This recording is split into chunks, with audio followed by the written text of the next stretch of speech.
Assalamualaikum warahmatullahi wabarakatuh. A'udzu billahi minasy syaithanir rajim. Bismillahirrahmanirrahim. Ila hadratin Nabil Mustafa Rasulillah sallallahu alaihi wasallam wa ila kafatil anbiya'i wal mursalin wal awliya' wasyuhada'i was salihin wa ila jami'il muslimin wal muslimat wal mu'minin wal mu'minat wa biniyyatil qabul wa hussul ma'mul wa biniyyatis shifaa'i min kullil amrad wa biniyyati qada'i hawaijid dunya wal akhirah wa biniyyatil fawzi bi husnil khatimati 'indal mautil fatihah. A'udzu billahi minasy syaithanir rajim. Bismillahirrahmanirrahim. Bismillahirrahmanirrahim. Alhamdulillahi rabbil alamin. Ar-Rahmanir Rahim. Maliki yaumiddin. Iyyaka na'budu wa iyyaka nasta'in. Ihdinas siratal mustaqim. Siratal ladzina an'amta 'alaihim ghairil maghdubi 'alaihim waladdallin. Amin.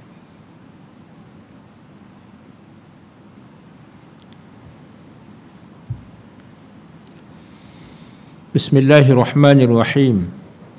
Alhamdulillahi rabbil alamin. Wassalatu wassalamu ala asyrafil anbiya'i wal mursalin Sayyidina wa maulana Muhammadin sallallahu alaihi wasallam wa ala alihi wa sahbihi ajma'in. Allahumma rabbi shrah li sadri wa yassir li amri wahlul 'uqdatam min lisani yafqahu qawli. Rabbi yassir wa la tu'assir wa tammim bil khair. Amma ba'du.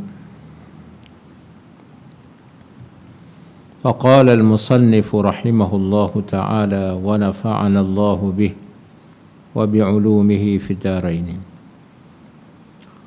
Muka surat 35 ke bawah.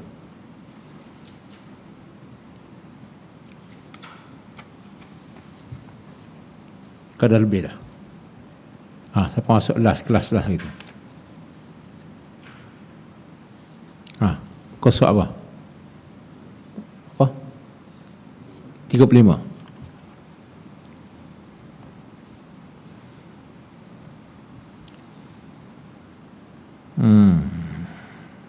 Kita berada pada fasal fi bidayatis sabqi wa qadrihi wa tartibihi. Berkata Syekh Az-Zarnudi rahimahullahu ta'ala wa nafa'ana Allahu bihi wa bi'ulumihi fid darain. Pada fasal, kita berada pada fasal ini, suatu fasal pada menyatakan permulaan, memotongkan bacaan dan qadarnya, qadar bacaan dan aturannya, aturan bacaan. Dan kita berada pada muka surat 35. Kita ambil baris yang ketiga daripada atas ke bawah. Maka adapun, dalam kurungan tu, maka adapun apabila panjanglah potongan bacaan pada mula-mulanya dan berhajatlah kepada mengulang-ulangkan bacanya kepada 10 kali umpamanya baru ingat, maka itu orang pada kesudahannya pun adalah ia orang seperti demikian itu juga. Itu dia. Maknanya kalau dia tambah, perlu pada berhajat 10 kali ulang, barulah dia ingat pelajaran baru. Kalau dia tambah lagi, maka dia ulang begitulah. 10 kali ingat, kena ulang 10 kali. 20 kali ingat, 20 kali dia ulang. Supaya apa? Supaya ilmu yang kita belajar melekat, ingat. Sebab itu bagi pelajar ataupun kita yang baru belajar pada peringkat permulaan, kita belajar tidak perlu banyak. Belajar mengikut qadar kemampuan kita dahulu. Patut 3 baris, 3 baris. Kemudian kita ulang. Berhari, berbulan, bertahun, maka kita tambah 3 baris, 4 baris, 5 baris, 6 baris, 7 baris. Sampailah kepada berbelah-belah baris, sampai kepada satu muka. Tujuannya biar kita faham betul-betul ibarat kitab dan kita ingat masalah-masalah yang dikemukakan oleh pengarang kitab. Baru ilmu kita insya-Allah melekat. Kalau kita belajar banyak, usah kata nak ulang, nak baca pun kok tak sempat. Banyak. Lemah semangat. Akhir sekali tutup kitab, letak kat tepi, tak baca kitab. Tapi kalau belajar sikit ya, sikit ya. Semangat nak baca sebab sikit. Tambah pula sikit. Sikit ya. Tak penat ni, tak berat ni sebab sikit. Kalau banyak, berat juga tu. Ya. Kerana bahawasanya telah beradab ia pelajar. Beradab ia pelajar. Talibun ilmi akan yang demikian itu. Demikian adab. Maknanya kena ulang 10 kali, 10 kali, 10 kali, ulang. Tak ingat 10, 20, tak ingat 20 kali, 30 kali. Begitulah cara kita belajar untuk mendapat ilmu. Kena ulang. Kita antara punca yang tak berapa nak faham ni, pertama sekali ialah masa kita belajar tidak fokus. Dan sebelum daripada itu, kita tak baca lagi kitab. Cerita Imam Asy-Syafi'i radhiyallahu ta'ala anhu, sebelum beliau belajar dengan Imam Malik. Imam Malik. Imam Malik ni min a'immatid dunya, daripada imam-imam ikutan dunia. Jadi sebelum Imam Syafi'i pergi belajar, dia hafal dahulu kitab hadis yang disusun oleh gurunya Imam Malik bin Anas ini, iaitu kitab hadis Muwatta. Kitab Muwatta Imam Malik. Kitab Muwatta Imam Malik ni dia tebal. Kalau cetakan ni ada tebal gitu lah, lebih kurang 2 inci. Cetakan baru ni. Mungkin lama tu mungkin nipis sikit. Kalau lama dulu tu lagi tebal sebab dia tulis tak banyak baris. Sebelum dia belajar, dia hafal dahulu. Bukan sekadar baca, dia hafal. Sebuah kitab tu dalam kepala dia. Barulah dia pergi bertemu dengan Imam Malik. Dia kata, wahai Imam, wahai guru, Syekh, saya nak belajar dengan Tuan Guru. Dan saya telah hafal kitab Tuan Guru Muwatta tu. Sebuah kitab tu saya dah hafal semua, daripada kulit ke kulit, habis. Jadi Imam Malik kata, betul ke ya ke? Cuba baca sikit. Dia baca selalu. Dia ingat. Bismillahirrahmanirrahim. Bru baca. Imam Malik kagum dengan dia. Boleh? Mau boleh belajar. Sebab itu antara ilmu mudah kita mendapatnya, persiapan sebelum daripada kita belajar tu kena ada. Artinya kena buka dulu, tengok. Biar tak faham tak apa. Kenapa? Mula-mula kita sudah baca. Bila mana kita tak faham pada peringkat awal itu, kita tahu di mana tempat yang kita tak berapa nak faham, tak berapa jelas. Bila mana kita masuk belajar, guru baca, kita dengar, sampai tempat kita tak faham, maka guru kita pun hurai, syarah, jelaskan. Oh, begitu maksud dia. Kita pun dah ingat. Kita pun dah faham. Yang tu kita tak faham tu, guru kita pun terangkan, rungkaikan masalah yang kita tak faham. Kemudian habis belajar, kita ulang pula sekali lagi baca. Baca daripada awal sehinggalah akhir yang kita belajar. Baru kita melekat. Nak melekat lagi, kita buat halaqah pula, baca Quran. Malam ni kita kata buat jaruah. Malam ni saya baca. Malam esok awak pula baca. Malam lusa awak pula baca. Semua pakat dengar. Lepas tu suruh kita tanya. Sudah kita baca tanya. Baris ni semua faham belaka. Kemudian ada yang tak faham. Baik, kat mana tak faham? Dia pun tunjuk kalimah itu tak faham. Maka di kalangan kita yang faham, maka kita jelaskan. Oh, maksud kalimah itu begini. Okey, selesai, faham belakang. Okey, faham. Masuk pula baris kedua, masuk baris ketiga, akhir sekali semua faham. Barulah dia habis buah kitab tu, dia tahu masalah dalam kitab. Sebut je nama kitab, dia tahu dah masalah-masalah itu. Kita ni tak begitu. Belum mengaji, tak baca kitab. Masa nak mengaji, rata cari mana kitab aku, mana kitab pun hilang. Walah kitab, kaki tak ada. Kita tak entah ke mana-mana. Ada orang ambil, tak entah ke mana. Kalau cari kitab, jumpa kitab, dah tak baca, pergi pula. Tak ambil perhatian, tak fokus, tak faham. Kemudian tutup kitab masa belajar, tutup, tak buka-buka, tak ulang kaji, tidak muzakarah. Itulah antara punca-punca kita lambat mendapat ilmu, lambat ingat. Tu rugilah, rugi. Tu je, masa kita itu berlalu. Kita makin berumur, makin tua, ingatan kita mungkin makin kurang dan sebagainya.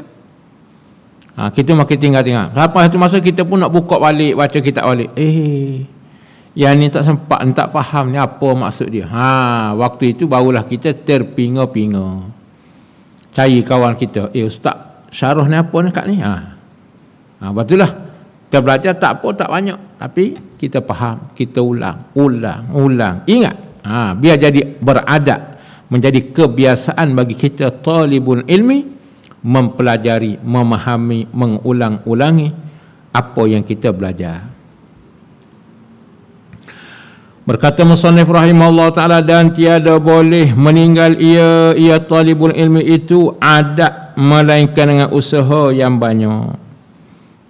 Tak boleh tinggal, melainkan kena usaha dengan banyak-banyaknya, kena ulang banyak. Tambah sedikit-sedikit. Mula-mula belajar ni tambah sikit-sikit je. Tak perlu kita tambah banyak, tak perlu kita ni panggil tamak halaba, mahu pada banyak biar tak faham pun, rugi. Pastikan kita belajar tambah itu makin faham, makin banyak. Sebagaimana meningkatnya usia kita, dan kita harap begitulah bertambahnya ilmu kita. Jangan bertambah usia kita, bertambah kurang, bertambah jahil kita. Ini orang yang rugi. Baik, habis itu. Kemudian berkata musannif lagi, dikatakan as-sabqu. Tulis baris tu. Tulis baris tu Arab. As-sabqu harfun wat-tikraru alfun. As-sabqu alfun wat-tikraru alfun. Artinya bermula potongan bacaan itu satu huruf. Kita belajar satu huruf dan mengulang-ulangi banyak ulang sahaja. Mengulang-ulang itu 1000, mana 1000 kali. Ni umpamalah belajar satu huruf tapi ulang 1000 kali. Tidak keingat? Ingat. 1000 kali ulang, takkan tak ingat. As-sabqu harfun wat-tikraru alfun. As-sabqu harfun wat-tikraru alfun. As-sabqu harfun wat-tikraru alfun. As-sabqu harfun wat-tikraru alfun. Sabku, belajar. Harfun, satu huruf. Wat-tikraru ataupun takraru alfun. Ulang tu 1000 kali. Ingat. Orang tua pun ingat. Tak ingat tu dah tak ulang. Tak ulang. Orang muda pun tak ingat. Remaja pun tak ingat, tak ulang. Bila mana kita ulang, ingat. As-sabqu harfun wat-tikraru alfun. Belajar satu huruf tapi ulang 1000 kali. 1000 kali ulang, melekat, cair umpama air. Sangkut tu sebab tak ulang. Sama dengan Quran. Quran ni kalau kita tak ulang, sangkut. Walaupun kita bangga orang tu hafal Quran 6 bulan, 9 bulan, sebulan, 2 bulan, setahun 2 bulan, 15 bulan. Habis 30 juzuk, kagum kita. Lepas habis dia tak ulang. Cuba suruh baca daripada awal sampai akhir. Tak ingat.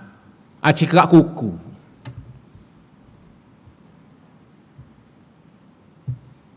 Tak ingat. Sebab tak ulang. Tapi kalau dia hafal sikit, tapi dia ulang banyak. Oh, yang ni jangan main. Ustaz nak tanya kat mana? Tebuk, tanya. InsyaAllah. Semua dia ingat. Sebab apa tu? Sebab dia banyak kali ulang. Lepas ulang. Melekat. Habis. Maka kata al-qail. Kata ulama lah, orang yang berkata. Katanya orang berkata. Satu huruf itu kinayah daripada sedikitnya. Sedikit. Bukan makna belajar satu huruf. Nak bagi tahunya, belajar tu biarlah sedikit. Tak apa. Dan katanya kata al-qail, orang yang berkata itu, ulama tu, 1000 itu kinayah daripada banyaknya. Banyaknya banyak ulang. Sebut kata 1000 tu, nak ibarat, nak umpama, nak bagi kita faham, kena ulang ni banyak.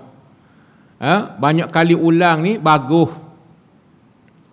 Bukan makna ingat dah Ustaz, tak apa, tak ulang apa, ingat dah. Ulang.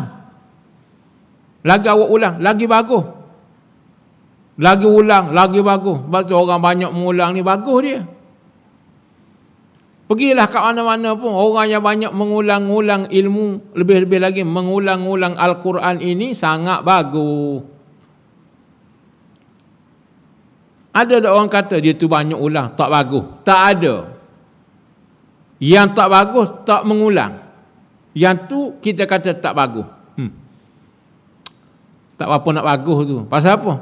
Dia mudah ingat, tapi malah mengulang. Tak berapa bagus.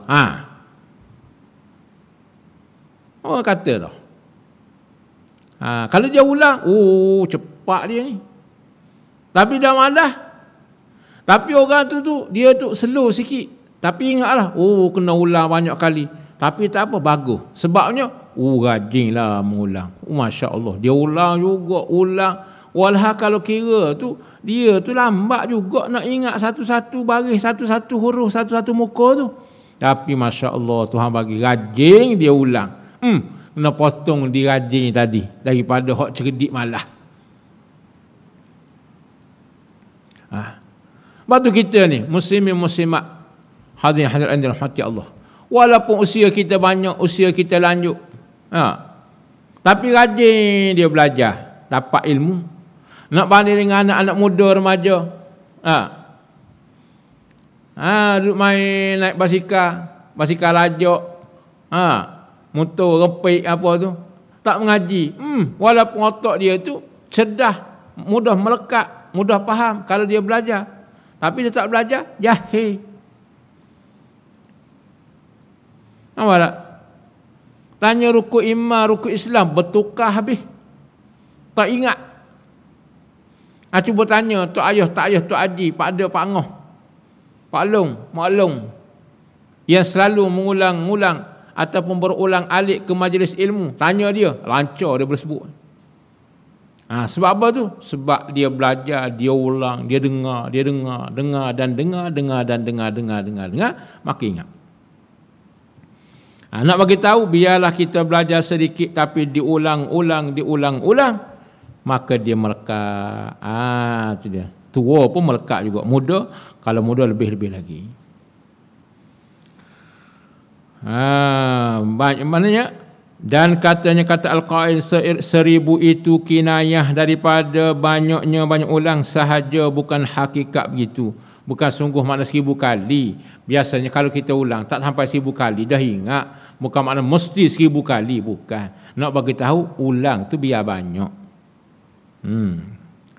Dan saya bahawa memulai ia talibul ilmi. Memulai ia talibul ilmi dengan suatu daripada ilmu itu qada yang terlebih hampir kepada fahamnya. Seorang penuntut ilmu itu dia belajar qada mana? Qada dia belajar tu boleh faham. Kalau banyak tak faham, jangan. Cukup dengan sikit faham. Banyak tu masuk, tak ingat, tak faham lah. Sikit tak apa. Belajar qadar faham cukuplah. Banyak tu lain kali.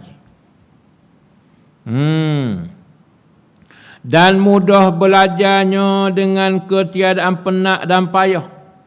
Biar ada belajar sekejap, sedikit je. Tapi mudah faham, mudah ingat. Tidak susah, tidak letih. Itu lebih baik. Menambahkan hemah kita, semangat kita untuk menambah ilmu. Tu ni panggil cara. Cara belajar. Sebab tu ada orang bersungguh tapi cara tak kena. Tak dapat manfaat, tidak dapat buah daripada ilmu. Apa buah ilmu? Siapa boleh bagi tahu? Buah ilmu yang disebut oleh Syekh Az-Zarnuji pada permulaan kitab. Buah ilmu, buah. Ilmu pun ada buah juga. Ilmu ni umpama pokok. Bila mana dia besar, subur, sampai satu masa dia akan mengeluarkan buah. Ada buah. Apa buah ilmu? Tak ingat. Mu tak baca, tak ulang. Buah ilmu dua. Pertama, dapat beramal dengan ilmu. Yang kedua, dapat sebar ilmu. Itu buah ilmu. Buah ilmu ini dua ya. Pertama, kita dapat amal apa yang kita belajar. Bukan belajar habis kita nak beramal, tidak. Itu macam komputer. Dalam komputer tu kita nak tak buka semua dia bagi tahu. Tapi sekadar boleh bagi tahu, adakah dia beramal? Tak ada. Kita jangan jadi macam komputer lah. Biar kita boleh amal ilmu kita. Itu buah ilmu. Bukan sekadar kita boleh beramal untuk kita, bahkan ilmu yang kita belajar, kita boleh sebar pula pada orang lain. Itulah buah ilmu. Tapi kalau tak kena cara, nak beramal pun tidak, jauh sekali dapat sebar ilmu. Belajar, nampak sungguh, tapi tak kena cara. Cara tak kena, guys. Cara tak kena. Cara tak kena, tak dapat ilmu, guys.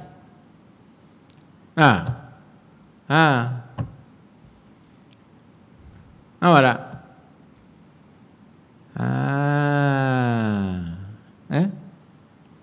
Kena cara, dapat ilmu, guys. Sebab tu kita belajar ni biar kena cara. Pokok. Orang tanam pokok macam mana? Pokok ni walaupun benih dia bagus, subur, tapi kalau tak kena cara tanam, tak dapat hasil. Macam mana? Selalu saya sebut, orang tanam tak kena cara. Ni pokok lah. Pokok lah ni. Ni akar. Ni pucuk. Ni batang. Lepas tu dia tanam macam mana? Dia pusing. Dia tu. Lepas tu dia tanam. Dia tanam pucuk. Akar ke atas.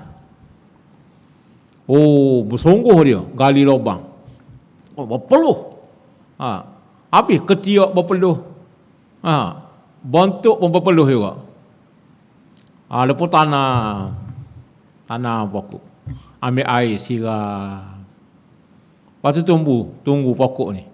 Tengok esok, pasal apa tak tumbuh lagi ni? Tak nampak berpucuk. Berpucuk apa? Nakal atas tu.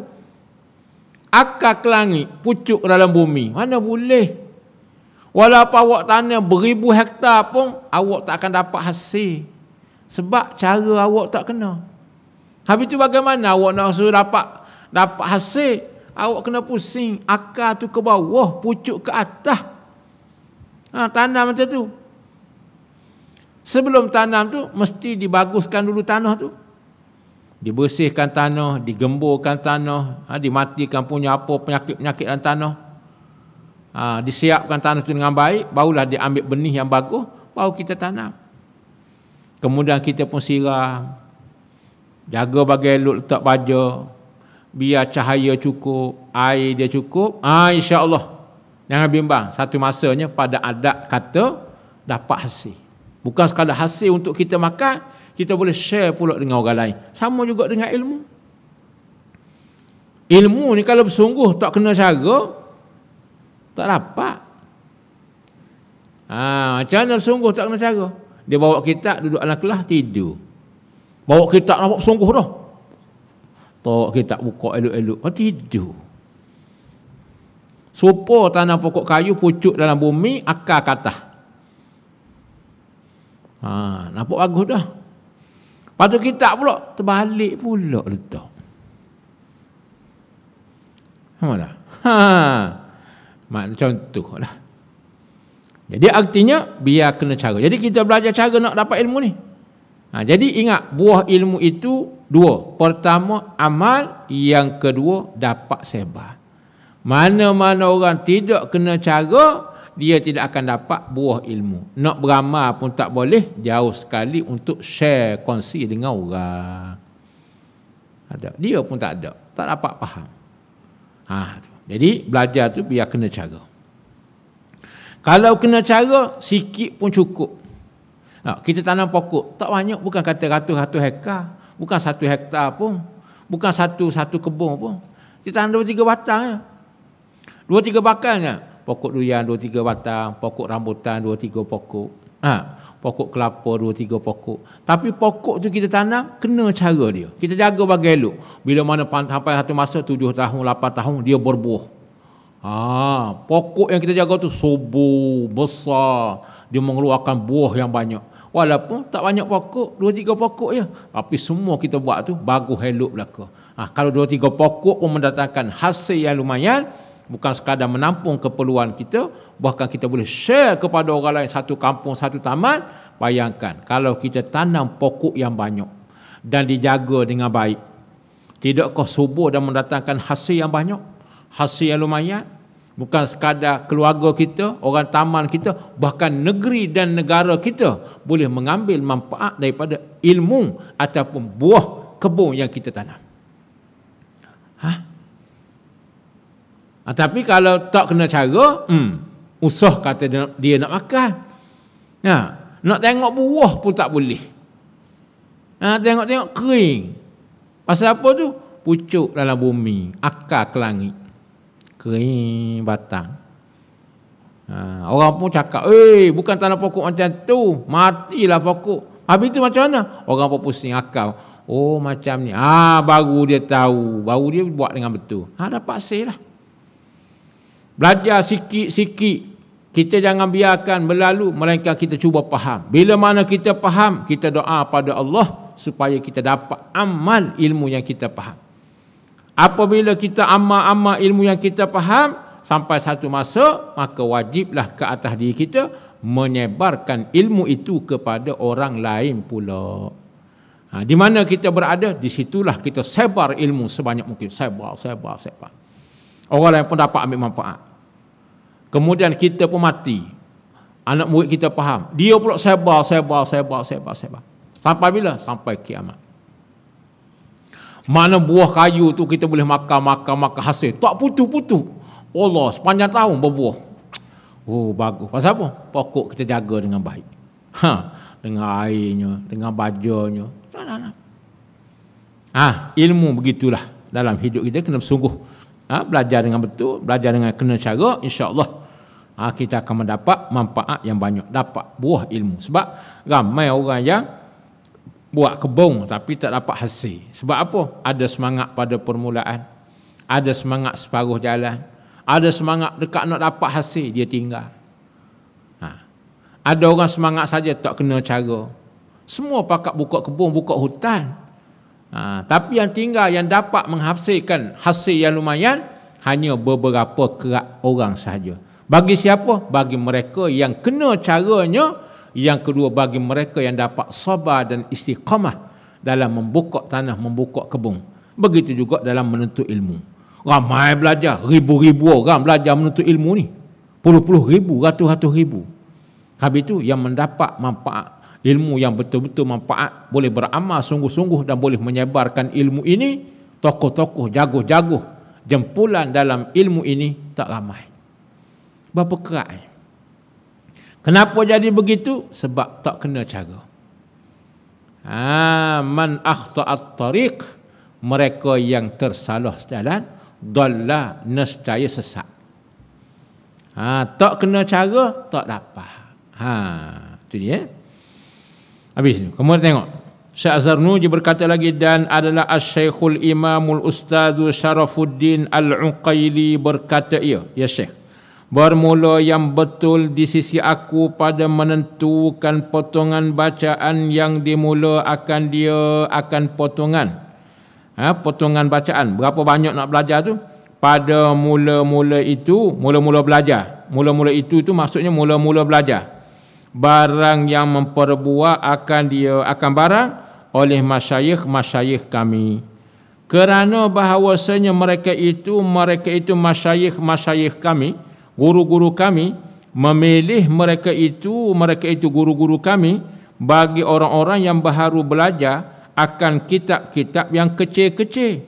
Kerana bahawasanya kitab kecil-kecil terlebih hampir kepada faham dan mendhabitnya, mana ingatnya, dan terlebih jauh daripada jemu dan puas, dan terlebih banyak jatuh masalah-masalahnya di antara manusia. Jatuh masalahnya berlakulah.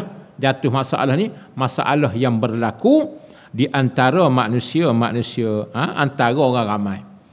Jadi guru-guru kami bagi mereka itu untuk mengajar kepada pelajar yang baru belajar, mereka memilih kitab-kitab yang kecil-kecil.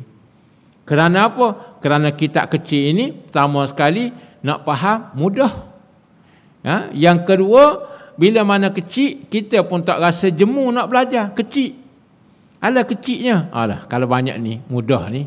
Semangat nak belajar. Belajar habis sebuah kitab, 2 buah kitab, 3 buah kitab. Sebab apa? Sebab kitab kecil. Dia tidak menjemukan. Dan masalah-masalah dalam kitab yang asas ini, itulah yang banyak berlaku di dalam masyarakat kita. Contoh dalam bab fardu ain. Bab air, berapa jenis air? Air mutlak berapa jenis? 7.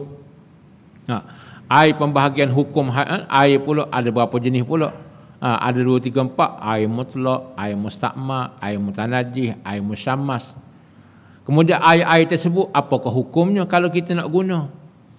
Ada satu keadaan boleh kita guna dengan keadaan biasa. Ada satu keadaan hukumnya jadi makruh. Ada satu keadaan hukumnya menjadi haram. Dan inilah berlaku dalam masyarakat kita. Itu dalam kitab-kitab kecil. Jadi guru-guru kami diajar kitab-kitab kecil dahulu. Itu dia. Dan saya kira bahawa menulis ia talibul ilmi akan potong-potongan bacaan yang ia hafaz daripada gurunya itu. Cara untuk mendapatkan ilmu lagi bukan sekadar dia tanda, dia dhabit, dia hafal, bahkan dia tulis apa yang perlu ia tulis. Apa-apa masalah yang perlu dia tulis, maka dia jangan tak tulis, kena tulis. Kena tulis apa yang dia hafal, apa yang dia ingat daripada gurunya. Kemudian daripada faham, sebelum tulis tu pastikan dahulu biar dia faham. Kita nak tulis tu apa yang kita faham je. Yang tak faham tu tak tulis lagi tak apa. Melainkan guru kata tulis walaupun tak faham. Yang tu tak apa. Tapi kalau kita nak tulis, pastikan yang kita tulis tu kita faham dahulu. Baru kita tulis. Jangan tulis kita tak faham. Habis tu kalau tak faham macam mana? Tanya dulu Ustaz ni apa maksud dia? Okey. Baru tulis. Tu cara. Dan dhabit, tanda ingat aluk-aluk. Tanda aluk-aluk. Dan mengulang-ulang akan potongan-potongan bacaan tadi. Apa yang dia belajar, ulang. Tulis hingga ulang, akan sebagai ulang yang banyak, ulang juga.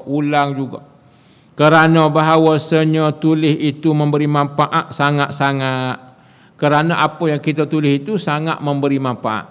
Umpamanya kalau kita mati, contoh awak mati, ustaz mati malam ni. Jadi apa yang kita belajar kita pernah tulis. Walaupun kita mati, orang boleh ambil manfaat daripada kitab kita. Orang ambil kitab kita, orang buka. ada catatan, ada tanda. Orang pun dapat faham melalui catatan kita, maka dapat manfaat walaupun kita mati dah. Kitab yang kita belajar ni ialah hasil daripada peninggalan karangan-karangan para alim ulama kita yang terdahulu. Sebab tu kita boleh belajar. Sebab dia tulis. Kalau mereka tak tulis, kita pun tak boleh belajar. Ini nak cerita betapa besarnya manfaat bila mana kita menulis apa yang kita belajar. Dan bahawa tiada menulis ia talibul ilmi, penuntut ilmu, akan suatu yang tiada ia talibul ilmi, arti akan dia, mana reti, faham. Arti mana faham akan dia, akan suatu. Jangan ditulis apa yang tak faham. Tulis apa yang faham saja. Kerana bahawasanya membawa ia apa tu? Menulis ia akan suatu yang tiada faham. Membawa ia menulis suatu yang tiada faham. Tak faham, tulis. Kepada jemu tabiatnya, akhir sekali membawa kepada putus semangat. Hilang semangat nak belajar. Sebab tulis pun tak faham juga Ustaz. Kalau tak faham, jangan ditulis. Biar dulu. Dan menghilangkan cerdik. Akhir sekali tak cerdik mana juga. Sebab apa? Sebab tulis benda tak faham. Dan mensia-siakan waktunya. Habis homo. Tulis apa tu? Saya pun tak faham. Tulislah. Rugilah. Tulis tu apa yang kita faham. Barulah untung kita. Bertambah cerdik.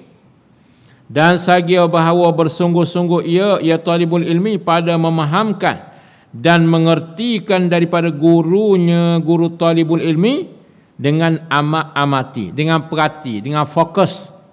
Belajar mesti fokus. Jangan merawang, jangan duk fikir macam-macam. Fikir kita apa yang kita belajar. Sebab itu tugas pelajar belajar, tugas pengajar mengajar. Tugas ibu bapa cari duit bagi nafkah kita belajar. Sebab tu tugas, jangan dah ambil tugas orang. Tugas kita sebagai pelajar belajar. Kita sebagai orang awam, muslim-muslimat hadirin hadirat ini, tugas kita belajar. Jangan duk fikir benda lain. Tugas guru mengajar, bagi ilmu. Bagi ilmu. Tengok kemampuan, tahap. Tugas ibu bapa kita mencari nafkah, bagi belanja untuk kita belajar. Itu tugas dia. Jadi pembahagian tugas itu, maka semua berperanan. Pelajar belajar bersungguh-sungguh, guru mengajar bersungguh-sungguh, ibu bapa cari duit, cari nafkah, belanja sungguh-sungguh untuk anak dia mendapat ilmu. InsyaAllah kita belajar tu dengan fokus, perhati betul. Amati dan perhati daripada barang yang mengatakan dia akan barang oleh gurunya. Perhati apa yang guru syarah, apa yang guru terangkan, bagi dengar, bagi elok, bagi faham. Dan dengan berfikir-fikir, merenung apa maksud dia. Dan banyak mengulang-ulangkan, kerana bahawasanya apabila sedikit potongan bacaannya, apa yang kita belajar sikit, dan banyak mengulang-ulangnya, ulang-ulang potongan, dan perhati bacaan itu, mengaji itu, nescaya didapatkan dia kan potongan, dengan diarti akan dia, dengan dipaham akan dia, akan potongan bacaan. Apa yang kita belajar tu kita akan faham. Bila mana kita perhati, kita amati, kita cuba faham, kemudian kita ulang-ulang. InsyaAllah. Itu cara yang diajar oleh Syekh Az-Zarnuji rahimahullahu ta'ala.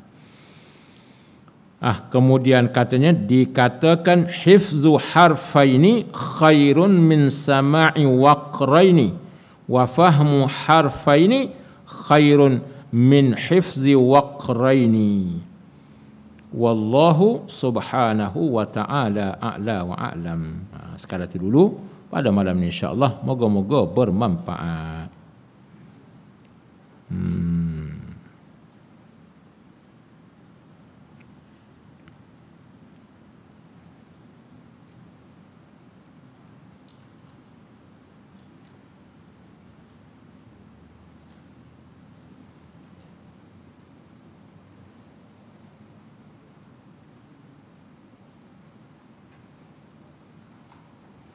A'udzubillahi minasyaitonirrajim. Bismillahirrahmanirrahim.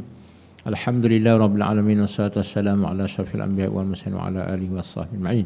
اللهم ارزقنا علما نافعا وقلبا خاشعا ويقينا صادقا وعملا صالحا متقبلا ورزقا واسعا طيبا ورزقا فيه. اللهم آت نفوسنا تقواها وزكها أنت خير من زكاها أنت وليها ومولاها. وصلى الله على سيدنا محمد وعلى آله وصحبه أجمعين والحمد لله رب العالمين.